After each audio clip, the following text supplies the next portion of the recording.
Hey everyone, I have an NVC in groups video for you here. I wanted to start out with that. I have to leave right on time today, so I'm going to get going a little early, not much. So here we go. Let's see if it lets me open it. Hi everyone, and welcome to this video. Today's big idea comes from Marshall Rosenberg and his pioneering book, Nonviolent Communication. As always, we hope we can inspire you, help you grow your mind, and motivate you to be the best you. In the book, Rosenberg shares with us a better way of communicating with others. He calls it nonviolent communication, a language of life. Communication is a fundamental building block of everyday life.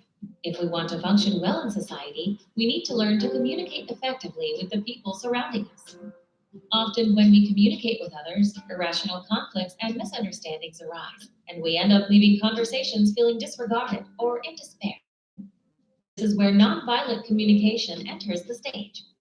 At its core is the belief that all human beings have the capacity for compassion and empathy. We only resort to harmful behavior when we don't identify more effective strategies. The purpose of nonviolent communication is to help us connect with ourselves and others in a way that makes compassionate, given natural. It is not about convincing people to do what we want, but to create a connection with another person where everyone's needs are met. Nonviolent communication is a way to resolve differences peacefully. It is all about empathetical listening, honest expressing. It teaches us to understand and express our feelings and to hear our own deeper needs and those of others. It revolves around two fundamental questions. Number one, what is alive in you? Or put another way, what are you feeling? Number two, what would make your life more wonderful? Meaning, what unfulfilled needs do you have that I can help you meet? It seems straightforward, but expressing emotions and needs is not easy. Many of us have never learned to acknowledge our own feelings. We have grown up being told things like, boys aren't scared, or girls shouldn't get angry. And as a result, many people hide how they actually feel, even from themselves. Nonviolent communication helps us to communicate our feelings clearly. Nonviolent communication distinguishes between real expression of emotions and statements which are in fact descriptions of what we are thinking, not what we are feeling. Let us give you a couple of examples where people think they are expressing a feeling, and in fact, they are expressing an opinion, a crit. So this is a good one. A lot of times we think that we're saying, I feel this when you do this, and it's actually opinions that we're expressing instead of a feeling. This was the most interesting part of the video for me now that we're halfway through.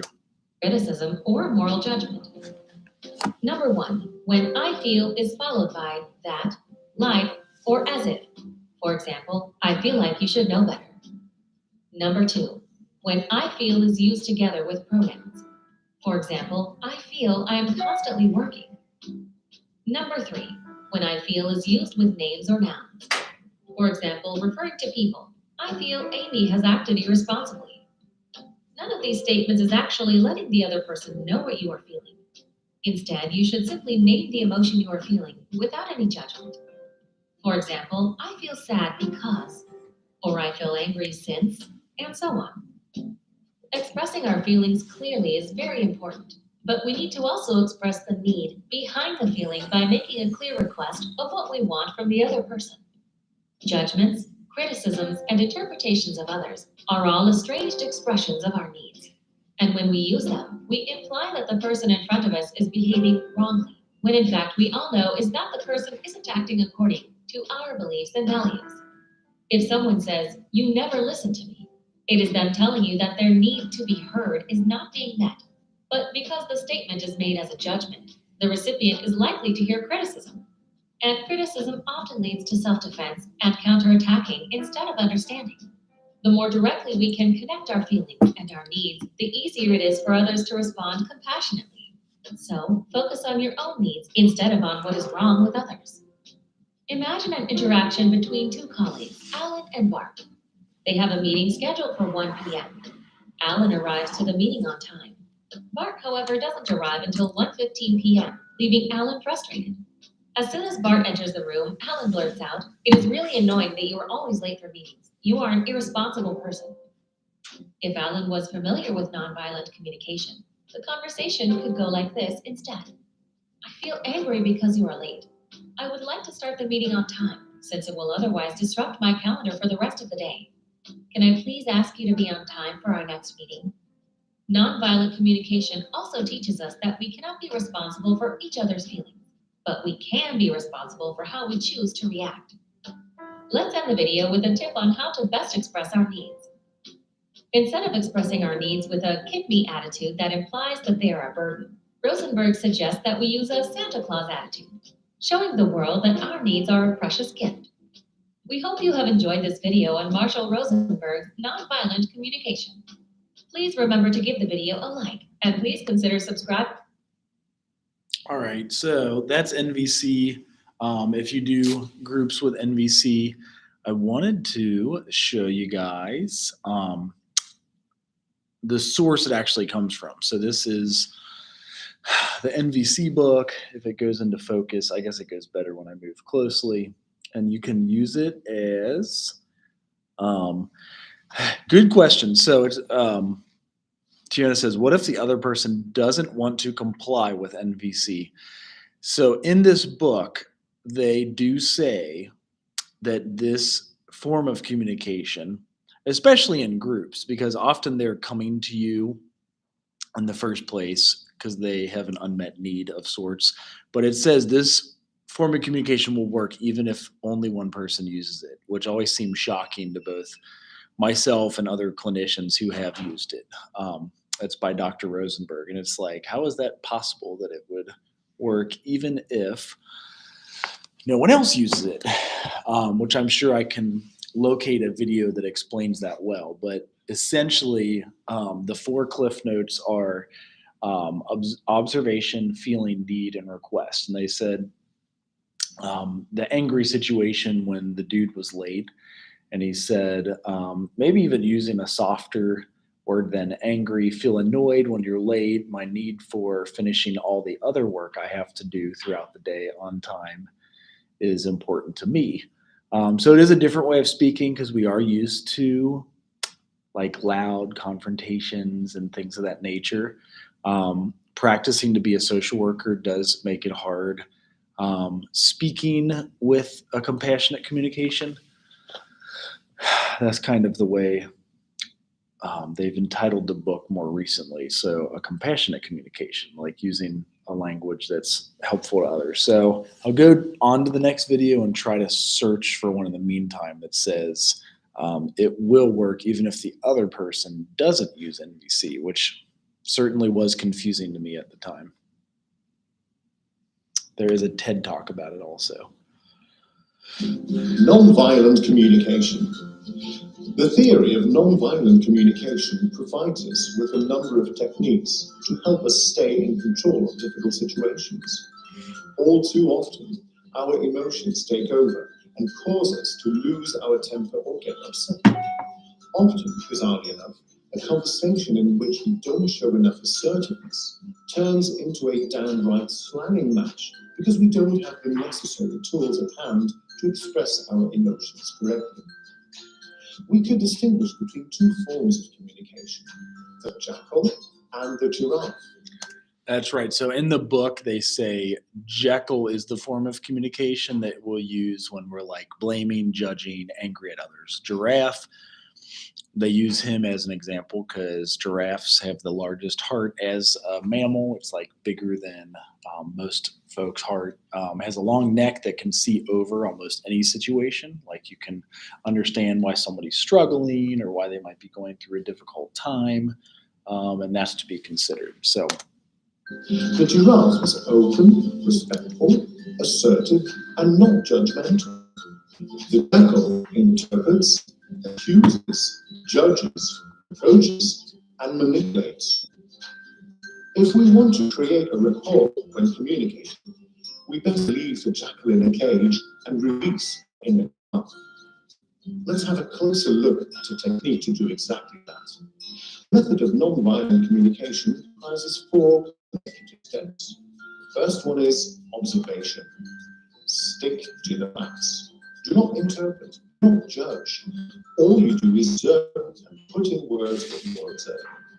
For instance, I can see that what I notice is that I have, what I hear is that you, and so on and so forth. Step 2 is the emotion.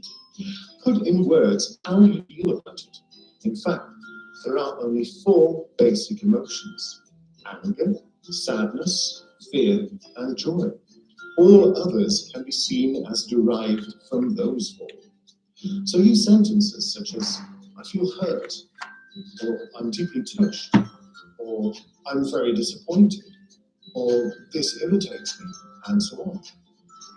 Step 3 is about the need. Express what you find important, what you need, which values you adhere to, what you would appreciate to see respected. Phrases such as, I've always found it important to, or I would like, or what counts for me is that, are going to do that for you. Step 4 is your request. Point out unambiguously what you expect from the other person. What are your concrete desires or suggestions in this context? End the conversation with phrases such as, that's why I want to ask you to, or I insist on you doing, or I want you to immediately, and so on and so forth. Let's have a look at an example. A colleague has asked for a few days leave without discussing this with you beforehand. This messes up the planning which you have so meticulously drawn up. You want to discuss this with your... So, step 1, stick to the facts. I've noticed that you've applied to our manager for leave without seeing me first. Step 2, express how you feel about that.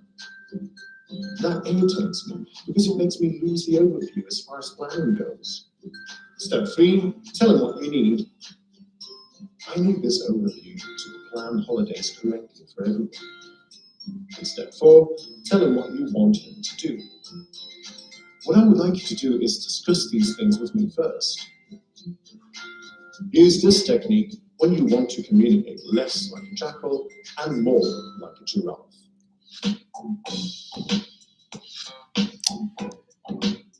All right, so I'm a little cautious with the TED Talk because often when they do the noise to start it, that triggers something, but it's possible I can get through that on mute for NVC and self-awareness, just for us as social workers, which is helpful.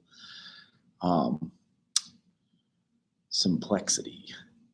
So after they make the noise, I will do it. About the future, one of my greatest fears is how we are communicating with one another. And more specifically, what are we doing to teach the next generation about conflict and conflict resolution? What I'm seeing online often is that people are able to block one another or unfriend one another. And it's not really teaching us about building resiliency and working through conflict, which teach us about trust and intimacy and bringing people closer together. So I'm going to share quickly about a conflict that I found myself in about 10 years ago. I survived it, I'm still here. And then also shift gears and talk about a framework that I use currently at my workplace. So about 10 years ago, I was in my first year of college, and a student tagged me on a Facebook making fun of another student who lived 2 doors down from me. And me, 18, and wanting so desperately to have a place where I belonged, I immediately liked that post and added my own comments of, that's hilarious, even though it really wasn't. And by the time I hopped in the shower and came back to my dorm room, 6 students were waiting outside my room to have a little conversation about this Facebook post. And I can still feel how embarrassed I am about that. And I tried to apologize then, and the student didn't really want to hear that. And was really worried about how people would perceive me on campus. I even called my parents a couple of days later and said, I better transfer. I need a clean slate with this, right? And instead, to make a long story short, I stayed on campus. We worked through it. I wouldn't say that we became best friends, But by second semester, we were in a place where she could really hear my full apology in a different way. And it really built up my resiliency to know that by going through that situation, we could have a little bit more trust and understanding of one another. So I want to talk about my workplace and how that connects to nonviolent communication, the topic of tonight. I work at the M.K. Gandhi Institute for Nonviolence. It's a nonprofit here in Rochester, New York. And we focus on building sustainable, just world for all. And that really means looking at how we are showing up with one another. And at our workplace, we talk about if we're having a conflict, that we might take it from text messaging and emailing to being in person, so that we can see our facial cues, hear the tone of voice, being able to connect in a different way. And we also use a framework that's called nonviolent communication. And that was started by Marshall Rosenberg, an American psychologist here. Unfortunately, at this point, Marshall has passed away in 2015, but I wanted to share a short clip with you so that you could hear a little bit about his own work.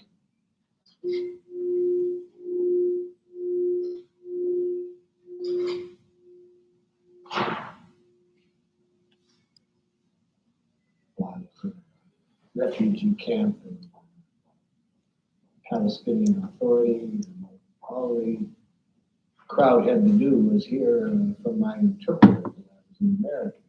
One jumps up and screams, murderer, and another one jumps up, assassin, and another one calls child killer. Within an hour, the guy that called me a murderer invites me to a Ramadan dinner in his house. I didn't hear what he thought of me. I connected to what he was feeling, what he was feeling.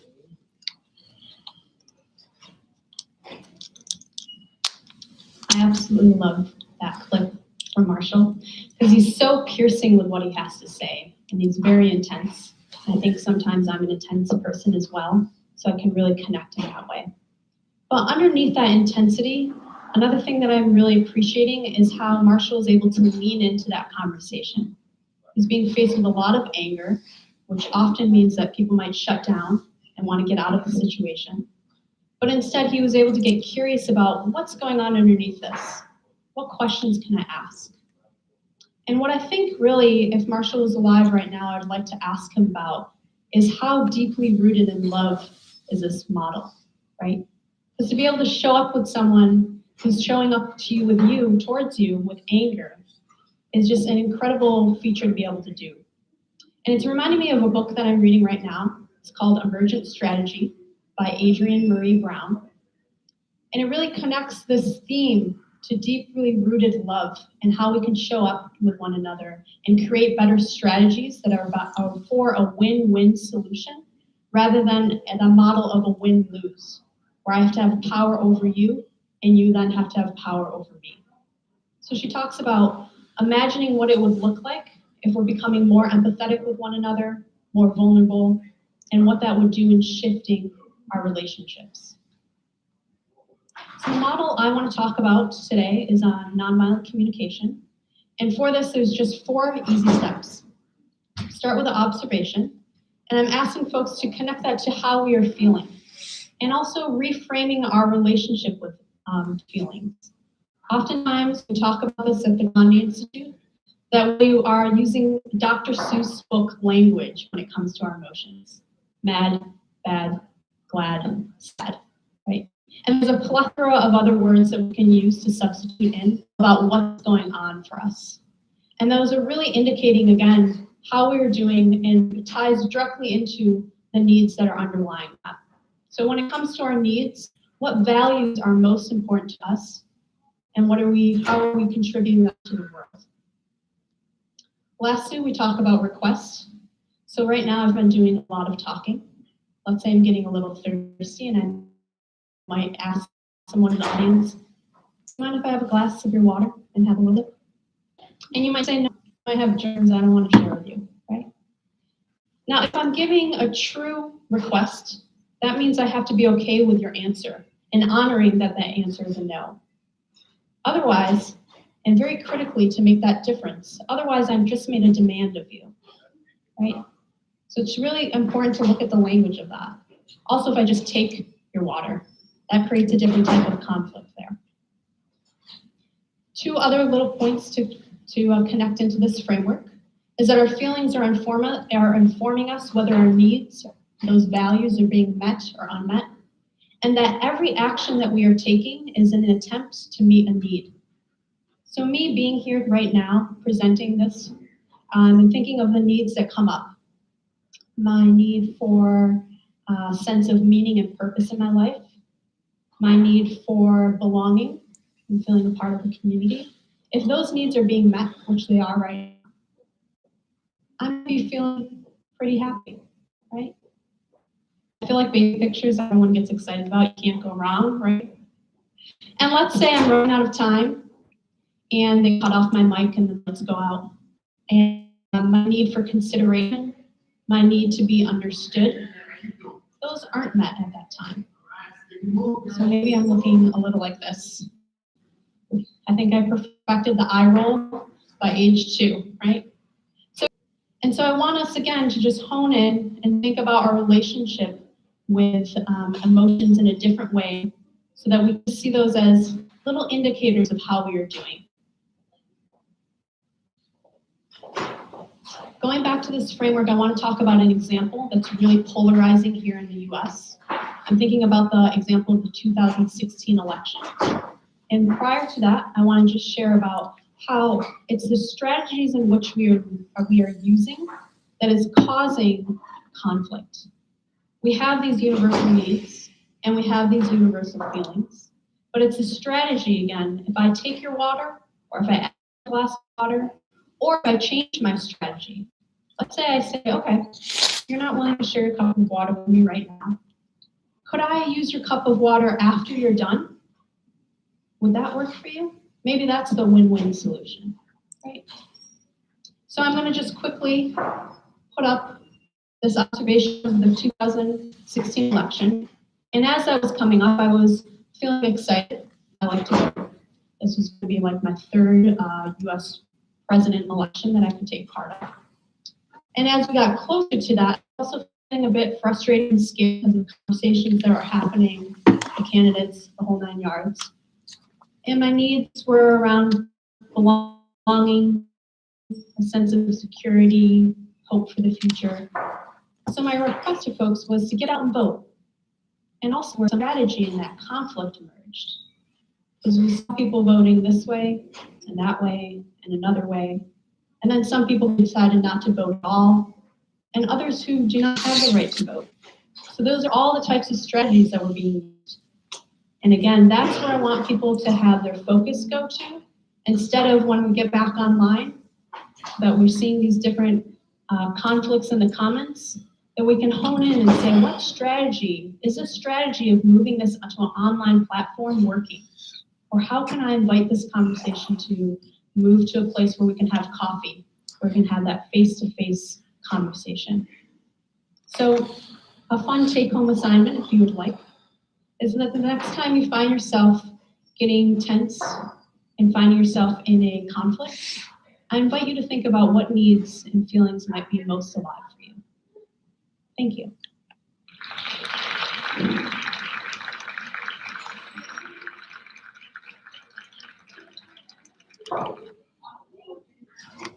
So NVC works even if only one uses it.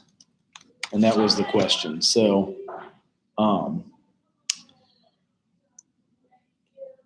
I likely will have to get the book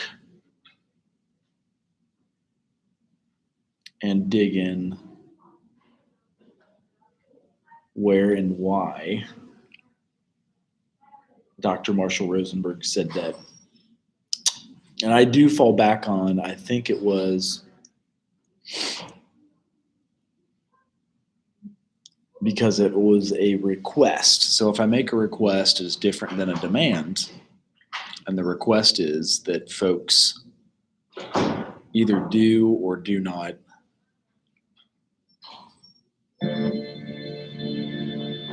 fulfill that request.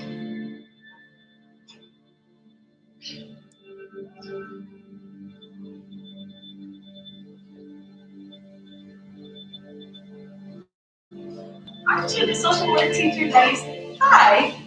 Used to what though? What did I used There are to? two interrelated Used to what? forces. You used to sit in that One room of and I would go desperation, sit in that room like waking that. up to Good to see you. we're destroying the ecology and the planet itself, so that we can't continue to destroy the planet and still have survive. So we're desperate about that. And there's a growing body of people that are getting connected who have a different vision. And they're starting to grow. Some research shows that people with this vision about 20 years ago, there might have been 5%. Now this is rapidly growing.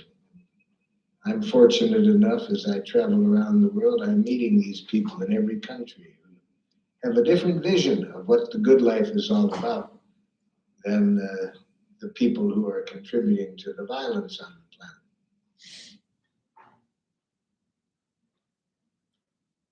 Well, I think that in the last couple of 100 years, we've again had these wars that have made people aware that we better wake up or we're going to destroy ourselves. So the violence has itself been a powerful learning experience. But then we've had in the last couple of centuries some people who know there's another way and have gotten very skilled at organizing people to see a different way. People like Dr. King in the United States and Gandhi in India and others like that are coming along with another way. They're both related. In our work, we see parents who punish children. And it's the same thinking that leads the parents to punish thinking as that lead world leaders to think we have to punish whole nations of people. So they're both related to a way of thinking that started, as best some people I've read believe started about 8,000 years ago, when a myth started over the planet about how the world began. And in this myth, it was held that a very virtuous male god crushed to smithereens an evil female goddess. And out of this crushing of the evil force with the good force, that energy is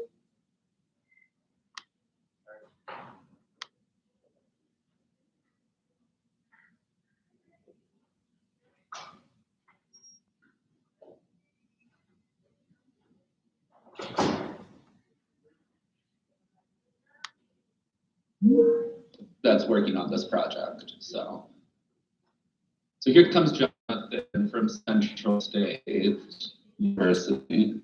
Hello. Hopefully you guys can hear me. Yeah. Okay. Yep, I can hear you. And Dushka is joining from the GRC.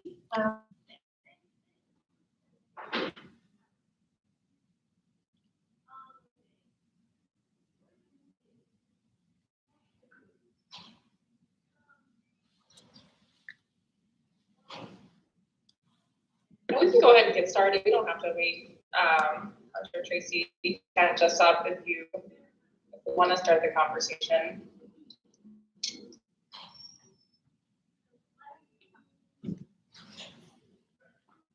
Yeah, and so I'm happy to provide maybe an overview and what's been done, but Berkeley, John, Jeff, I think you will need to fill in or correct. And I think maybe this is our first conversation with you all. So if I am explaining things that have that, and like everybody here knows, then stop me. But we are a group, 2 nonprofits in Ohio and 2 universities who have been spending over a year now working on a series of reports related to mental behavioral health services, and especially with a lens on racial equity issues, both in populations served, but so far our work has especially been on the service providers and issues of representation and diversity.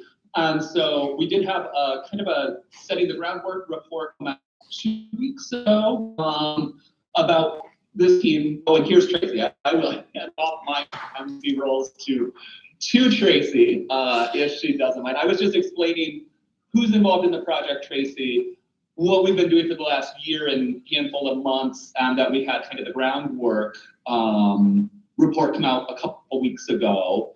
And that, we're mainly focused on mental behavioral health and not just the population served, but also those service providers and issues of diversity, racial equity. But I have not yet gotten to where would we go from here. So if you're okay, I'll pass the baton. Sure. So the workforce report will be coming out February 21st. And at that point, thereafter, the team will shift into the bulk of what we anticipate for 2023. And that's treatment services, which is not exclusively, but the majority of which is focused on Medicaid and, Medicaid enrolled individuals. And then we talk about funding later in the year. And I think our interest in talking with you today is whether, given the Medicaid subject, there might be an opportunity for alignment with some MedTap objectives, related to equity or behavioral health that might help to fund, some of the work of the project team in this year. Again, not necessarily related to the funding report, but related to the treatment report.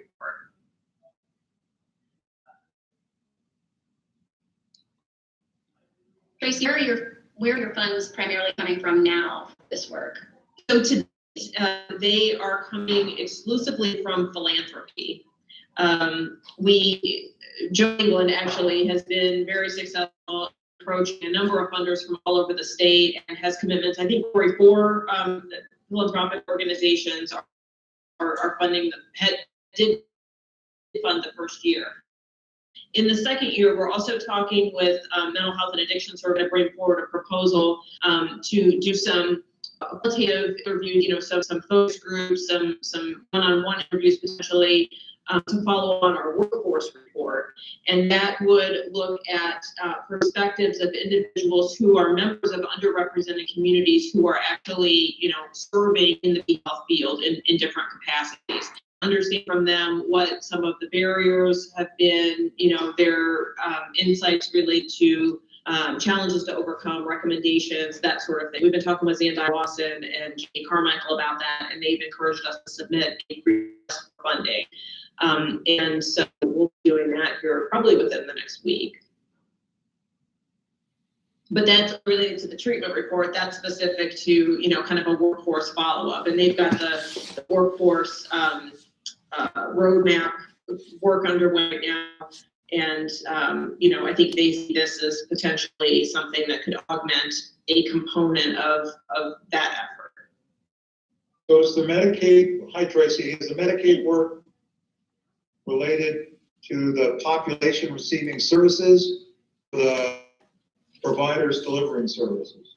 The population receiving services. So the workforce report looked at the providers. The treatment report will look at, to what extent are Medicaid enrolled individuals receiving behavioral health services, looking at white versus non-white populations in different areas of the state. We're drilling down to at least a county basis for counties in excess of 100,000 residents. Where John and I can't remember exactly when it went in, but this would look at actually, individuals' experience in treatment. We're also looking at preventive care and the penetration of white versus non-white individuals who seek preventative physical health care, and then kind of comparing that to behavioral health care and looking at the different demographics and the percentage of, or on a per capita basis, the number of individuals who are accessing the services. So you've submitted a request to their data governance board? We did. Yes, we did. And it should be filled really soon. I was just going to add, Tracy, that we did ask for provider demographic info as part of that request also, so that we could look at the Medicaid specific provider workforce, but I agree most of it's related to the patient population. There's no information from Medicaid on the race of the practitioner, Right, unfortunately. learned that the hard way. We thought there would be more, when it comes to demographics. That information probably is available in some of the licensure board data. And I know, Tracy, I think you were involved in some work that Ohio Moss had done, perhaps using some of that, and maybe Corey, you too, using some of that licensure board data. Yeah, and we Yeah. actually achieved or obtained all of that information from the licensure boards, and that's what's coming out in our report at the end of February, the workforce data. I'll be looking forward to looking at that report. But we did ask Medicaid, to Berkeley's point, for, any rendering provider information that might then help us link to demographics through the licensing board data. And I'm not sure that will be successful. We'll see what comes back from Medicaid. But I mean, that was one way that we were thinking that we could potentially build a link there. Yeah, so we have access to all that data, and for most of the measures that you calculate, either from behavioral health data or from primary care data, all of the HEDIS measures for the population, and be able to slice and dice that by race and ethnicity. So we're doing some kinds of work around that for Medicaid, and with partners that we have in other states, looking at their SUD utilization. We're also doing that for the 1115 SUD waiver evaluation, tracking utilization by level of care across the state. And I think there's a geographic component to that as well. So I think I hear you saying that Medicaid is actually having you do the same thing that we have asked Medicaid for data to examine. Roughly. Medicaid never shared that with us in our numerous discussions with them. Well, I think the 1115 waiver is, specific to, we're doing it's an independent evaluation for the waiver. So that's probably why they're not reports like coming out publicly. Right. But actually, I should take that back a little bit. I don't think we're slicing it by race and ethnicity. That would just be, another component to that. That's a long time defining the treatment. It's all behavioral, it's all substance use treatment in that case.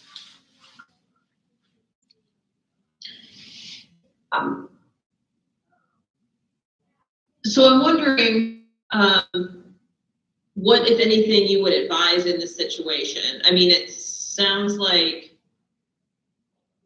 you have, well, number one, we committed to funders that we are doing this work. I guess that needs to navigate it to the extent that, she does have some commitments for this year.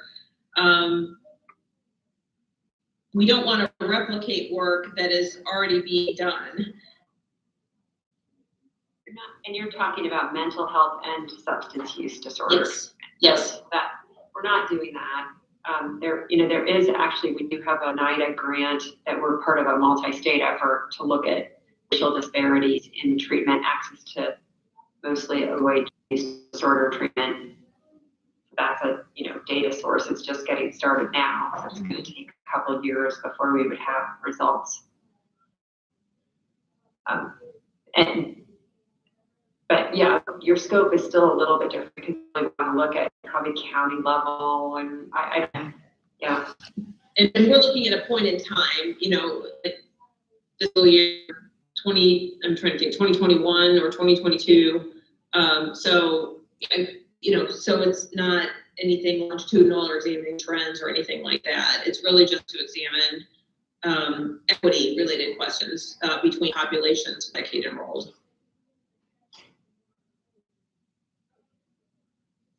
So there may be some degree of duplication for SUD 1115 waiver, services to enrollees. But that data might not ever see the light of day through your process because you're providing it as a, a deliverable to the department. So to the extent that Medicaid is willing to share the data, which we've had conversations with them, and I think we're in a reasonably good place at this point, thinking around this topic. Yeah, I think you want to focus on mental health and substance use, so it's different. And then you really want to focus on geography more than we are for other reports. So I think probably that you have a separate, distinct project. Okay. The thing is, Jessica, that if we're calculating these measures for every Medicaid patient, Yeah. and we can link that to Demographics. the demographics and their geographic location Yeah. and their race, it's not a far reach for us to do any of this. So for example, we're calculating a HEDIS measure of 14-day follow-up after hospitalization or a mental health diagnosis. That data is available on every Medicaid patient. And we could display that demographically and geographically, however the department wants us to.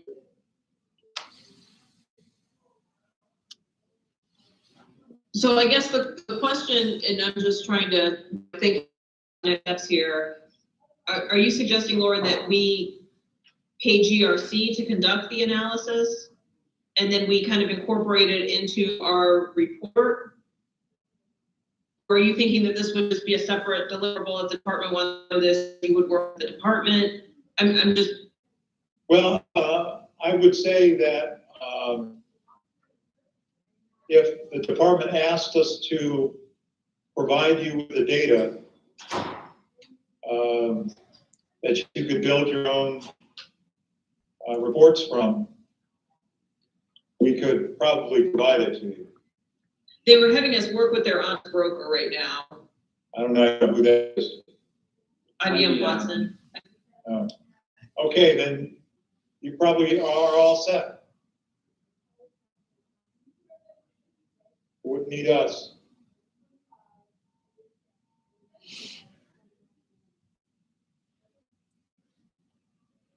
Okay. This is rather vexing, though, that there's some, notable degree of overlap, but yeah. Yeah. The Healing Communities project too, that you were part of the ground of that, they ended up engaged, they ended up focusing an effort around racial disparities also. I think they have some publications in the, coming out on that topic. But mental health, I haven't really heard that much happening. So, and are you looking at age, children and adults? And yeah, that would be pretty valuable, I think. Okay. Just for that Healing Communities you just mentioned, is Tim Berta of Ohio State leading the data part of that? Okay, I'm trying to reach out to Tim. Pieces. Yeah.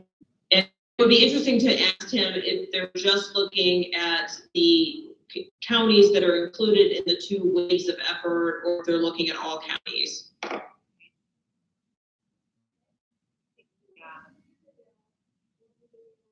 But yeah, I think it would make sense, or if you wanted to, contact him and just kind of understand what road. I don't have any insight there. So the folks who are providing Tim with that data from Medicaid are our staff. And it would be the same people that would be, if we were providing data to you, the same people. Mm-hmm. Yeah, I honestly don't know why they sent us to IBM Watson in okay. All right, well, I appreciate that. We'd be happy to fill in. Senator Berkeley, any other questions or thoughts or points you want to raise? I like the mindfulness of not doing overlap work. And I understand it's part of it sometimes too, so. Yeah, we know that Odie has other vendors that do work for them, and we find out that we've done something that some other vendor has done. They like what we do better, so then they stop funding that other vendor and fund us to do it. That's how we get most of our work now.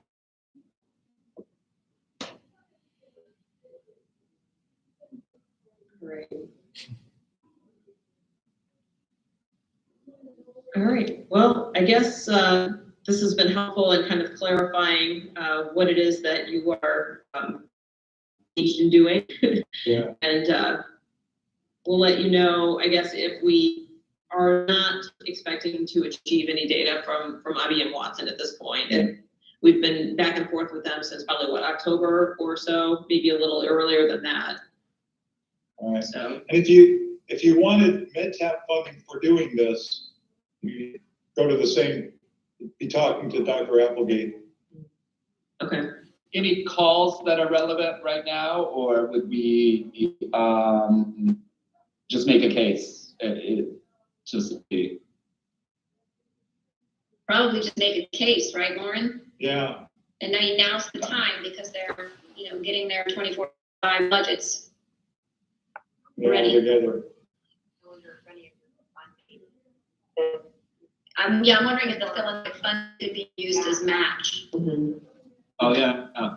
Yeah, that's a good point. We can call Dr. Applegate, and maybe or Jonathan, maybe we take this back to the team meeting this week and then we go from there. Yeah. All right. Well, very helpful. Thank you, everyone, for giving us a few minutes of your time. Yeah. All right. Thanks, Tracy. Take care. Nice seeing you, Tracy. You too.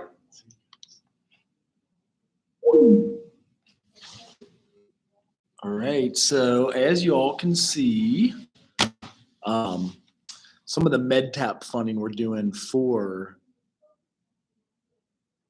mental health services, groups are included in that. As I told you, if you did individual, it's like 86 an hour for case management to the agency, 96 an hour per individual therapy meeting. It's as a lot of our funding comes from 4 groups, so I want you guys to understand the ins and outs of that. Also, there is the groups paying 33 per hour. That's why they usually advise to not have groups smaller than 2 or 3. Is the way that it would be 66 per hour to your agency to run the group, or 99 per hour in a group of 3. So on Wednesday, I had this put up for today, but I see we're dipping into the 50-minute mark as I started a little bit early to get ahead of that meeting. We'll start covering ethical and legal issues in groups. And there's quite a few. We may split it up into a couple of days, but that's what it would look like. I want to open it up to questions with you guys, and see you Wednesday.